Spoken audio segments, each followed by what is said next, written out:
But of course, when it comes to Africa, I'm sure many people in this audience will have made the same observations. I think we must take responsibility and accept our failures in dealing with these matters.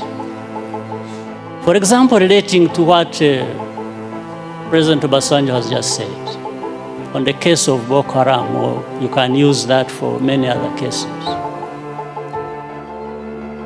For me, when I'm watching on television and I find our leaders who should have been working together all along to address these problems that commonly affect their countries, wait until they are invited to go to Europe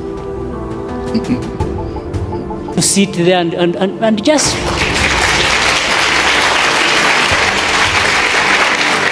it's like they are made to sit down and address their problems. Why does anybody wait for that? What image does it even give about us, about Africa? In fact, the image it gives is that we are not there to even address these problems. We are there for a photo opportunity. We are happy to sit there in Paris with the President of France and address and just talk about addressing problems. It doesn't make sense that our leaders cannot get themselves together to address problems affecting our people. It doesn't make sense. Of course, I'm saying this painfully. On the other hand, that I look forward for the time when I can be like the two former presidents. I think they are more free to say things than I do. Being where they are and me being where I am. So I tend to remain with some reservations about what I have to say because, but I think there is that serious problem. African leaders, we don't need to be invited anywhere to go and address our problems without first inviting ourselves to come together to tell each other the actual truth that we must tell each other about our serious problems. So, I mean, again, look at the problem of South Sudan, indeed. The first problem was about this country and the people there wanting to be independent. They got independence. Now that turned into a problem. How? So you have one war being fought, waged to be independent, then you have to fight another when you have achieved independence.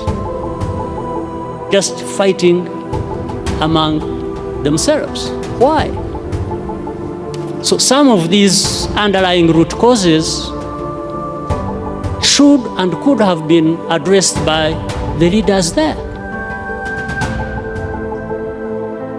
Whatever happened, whoever was wrong, that's not the issue. It is still the responsibility of leaders. If they can't resolve the matters themselves, why not? Why not call upon neighbors to say, come and help?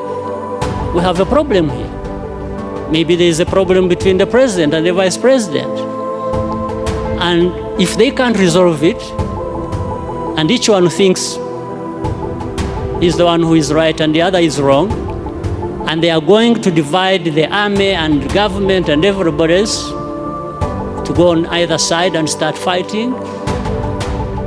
But I think in between the time that starts and when it actually happens, something can be done. But it has to be leaders to work towards that and avoid the catastrophe that, like we are seeing or have seen or that has already happened in South Sudan. But of course, the unfortunate part is that the most majority who suffer are the innocent people who have nothing to do with it. Women, children, and even many men are innocent in that situation. So this is, I'm not giving answers, probably I'm raising more questions than, or adding to others that have been raised. So for the time being, let me stop here. Thank you. Thank you.